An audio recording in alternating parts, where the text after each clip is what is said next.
আমরা দৈনন্দিন জীবনে অনেক ব্যস্ততার মাঝে থাকি, নামাজ পড়ি কিন্তু তেলাওয়াত করি না। আজকে আমি আপনার কাছে শেয়ার করবো যে সহজ পদ্ধতিতে কোরআনের লগে সম্পর্ক কিভাবে রাখা যায় এবং তেলাওয়াত করা যায়। বেশি কষ্ট লাগতো না, বেশি সময় লাগতো না। প্রথম পদ্ধতিটা হইল এই আয়াতুল কুরসি মুখস্থ করে লেখা। 3-4 দিন যদি ইউটিউব ভিডিও বয়স শুনেন আয়াতুল কুরসি কিভাবে তেলাওয়াত করা বালা কারি বা বালা হাফিজর তেলাওয়াত, আর আপনি মুখস্থ করেন, চেষ্টা করেন ইনশাল্লাহ 3-4 দিনে মুখস্থ হইবে। আপনি প্রতিদিন প্রত্যেক ফরজ নামাজ শেষে আয়াতুল কুরসিটা তেলাওয়াত করবা। আল্লাহ রাসূল সাল্লাল্লাহু আলাইহি সাল্লামে কইরা দেয় আয়াতুল কুরসি কেউ যদি ফরজ নামাজ শেষে পড়ে মৃত্যু ছাড়া তার জান্নাতে যাওয়ার লাগে আর কোনো কিছু বাধা থাকে না। শুধু তাই নয়, আয়াতুল কুরসি কেউ যদি বুকে ফু দেয়, তেলাওয়াত করে, তাইলে তার যাবতীয় বিপদ আপদ বালা মুসিবত, মানুষ শয়তান জিন শয়তানের ক্ষয়ক্ষতি অনিষ্টতা থেকে আল্লাহ পাক রব্বুল আলামিন হেফাজত করে। প্রতিদিন এই রাত্রে ঘুমানির আগে সূরা ফাতিহা 4 বার, সূরা কাফিরুন 1 বার, সূরা ইখলাস 3 বার, ফালাক নাস তেলাওয়াত করার চেষ্টা করবা এবং করবা, মাস্ট বি। কারণ এটা একটা সহজ। সূরা ফাতিহা সবার মুখস্থ, সূরা কাফিরুন, সূরা ইখলাস, ফালাক নাস সবার মুখস্থ। 5 মিনিট লাগবে, 2-3 মিনিট লাগবে সময় তেলাওয়াত করতে। 3 বার সূরা ইখলাস তেলাওয়াত করলে একটা খতম এই কোরআন তেলাওয়াতের সওয়াব পাওয়া যায়। সুবহানাল্লাহ। এই যে সুযোগ আপনি এখানে হাতছাড়া করেন, এরকম অফার দুনিয়ার কোনো কিছুতে আছে না। কোরআনের মাঝে যতটুকু অফার আল্লাহ পাক রব্বুল আলামিন দিয়েছে। 3 নম্বর যে তেলাওয়াত সূরাগুলো আমি আপনাদের কাছে শেয়ার করি, আর এটা হলো প্রত্যেক ফরজ অথবা মাগরিব পরে দিনে 24 ঘন্টার ভিতরে যে কোনো একটা টাইম, বিশেষ করে ফরজ ফজর অথবা মাগরিবর পরে সূরা ইয়াসিনটা তেলাওয়াত করবা। সূরা ইয়াসিন একবার তেলাওয়াত করলে 10টা খতম তেলাওয়াতের সওয়াব পাওয়া যায়। আর সূরা ইয়াসিন কেউ ফজরের শেষে পড়ে তাইলে তার যাবতীয় দিনের যত হাজত আছে আল্লাহ পাক রব্বুল আলামিন পূরণ করবে ইনশাআল্লাহ। সূরা ইয়াসিন খুব একটা গুরুত্বপূর্ণ একটা সূরা, ফজিলতপূর্ণ একটা সূরা। দ্বিতীয় যে সূরাটা, এই সূরাটা মাগরিব পরে যদি কেউ তেলাওয়াত করে তার জিন্দেগিতে যত অভাব অনটন আছে, রিজেকর সমস্যা, কাজ কাম থাকলে যাবতীয় যত রিজেকর সমস্যা আছে আল্লাহ পাক রব্বুল আলামিন তা দূর করিয়ে দিবেন। সূরাটার নাম হলো ওয়াকিয়া। এই সূরাটা মাগরিব পরে তেলাওয়াত করবে, খুবই জরুরি। এই সূরাটা প্রত্যেক ফরজ ইমানের আগে অথবা এশার ফরজ পরে এশার নামাজ শেষে সূরা মুলকটা তেলাওয়াত করবা। কারণ সূরা মুলকটা খাইল কঠিন খবরের ভিতরে শাফায়াতকারী হিসাবে সবচেয়ে অগ্রণী ভূমিকা পালন করবে। এই সূরাটা যেদিকে আপনারে মানে খবরের চাপ মারতে আইব মাটিয়ে, ওই দিকে গিয়া বাধা প্রদান করব। শুধু তাই নয়, খাইল হাসরের মাঠও আল্লাহ পাকের কাছে এই সূরাটা শাফায়াত করব যে এই সূরা এই মানুষটা আমারে প্রতিদিন রাত্রে তেলাওয়াত করতো, আমারে বলছে না, এরা যত সময় মাফ করছে না, আমি মুখ বন্ধ করবো না। কতটা গুরুত্বপূর্ণ এই সূরাটা। আপনার এই খবর হইল আখিরাতের প্রথম ধাপ। খবর হইল সাববিচ্ছুর ঘর। খবর পৃথিবীর মাঝে এই পৃথিবীর সমস্ত মানুষে যদি মিলিয়ে সারা জীবন আপনারে কষ্ট দেয়, ভয়ঙ্কর আচরণ করে, খবরের 1 সেকেন্ডর আযাবের সমান হইতো না। আর খবরে যদি আপনার কাছে ভালো আচরণ করে, পৃথিবীর সমস্ত মানুষে মিলিয়ে যদি খারাপ ভয়ঙ্কর আচরণ করে, তাইলে এই খবরের বালা আচরণ 1 সেকেন্ডের বালা আচরণের সমান হইতো না। ওটাও কইতাম চাইলাম যে খবরের ভিতরে আপনার কেউ আপন নাই। মা বাপ, ভাই বোন, সন্তান সন্ততি, ধন সম্পদ কোনো কিছুই আপনার কাজে আইতো না। একমাত্র এই যে সূরা মুলকটা, এটাই আপনার প্রকৃত বন্ধু হিসাবে থাকে। যদি আপনি এই সূরাটারে তেলাওয়াত করেন, যদি আপনি এই সূরাটারে গুরুত্বপূর্ণ হিসাবে ভাবিয়া তেলাওয়াত করেন প্রতিদিন, তো কীভাবে তেলাওয়াত করতাম? তেলাওয়াত করা আপনি অনেকে কইবা যে আরবি করতে পারেন না।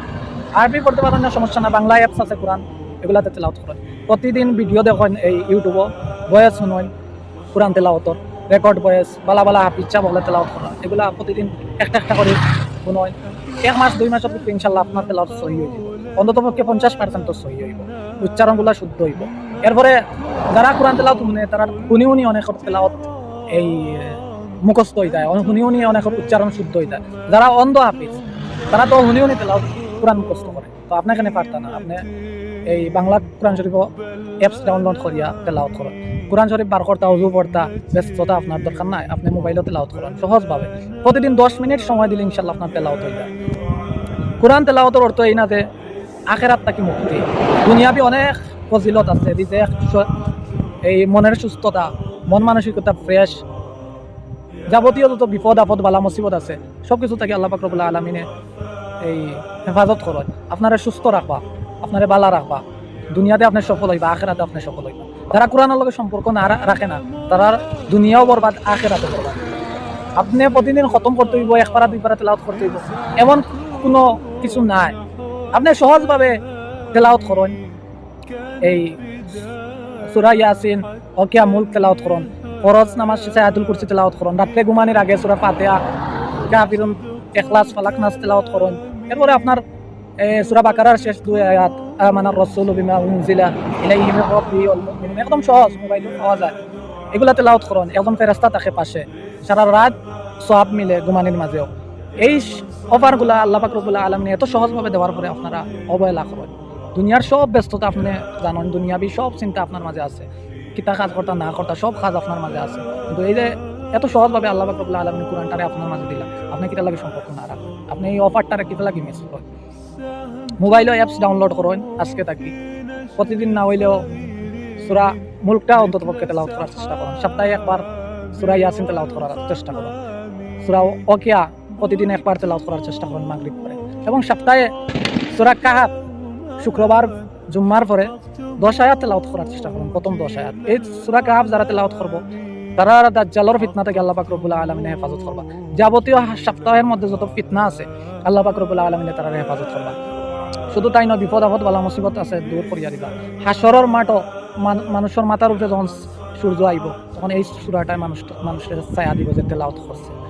কতটা গুরুত্বপূর্ণ, আপনি সারা সূরা কাহাফ তেলাওয়াত করার দরকার নাই, আপনি 10 আয়াত তেলাওয়াত করেন শুক্রবারে, নামাজ শেষ করিয়া মসজিদে বইয়া তেলাওয়াত, মোবাইল বার করিয়া তেলাওয়াত করেন না 10 আয়াত শেষ। কত সময় লাগে? বেশি সময় তো লাগেন না। কোরআনের লগে যারা সম্পর্ক রাখছে তারা দুনিয়াও সফল, আখিরাতও সফল। আর আরেকটা বিশেষ সিস্টেম আমি আপনারা শেয়ার করিয়া, এই সপ্তাহে কম হইলে 2 থেকে 3 দিন কোরআনের প্রথম দিক থেকে শুরু করেন, যে আপনি বছরের মাঝে একটা খতম করতাম, আধা 20টা করে শুরু করেন, আধা 20টা পড়বা, বাদর দিন আরও আধা 20টা শুরু করে আপনি দাগ রাখবা যে আমি আজকে আধা 20টা পড়ছি, খাইলে আধা 20টা। আপনি আরবি পড়তে পারেন, বাংলা কোরআন শরীফ পড়েন, সমস্যা নাই। এরকম করে আপনি একটা সময় খতম শেষ হইব।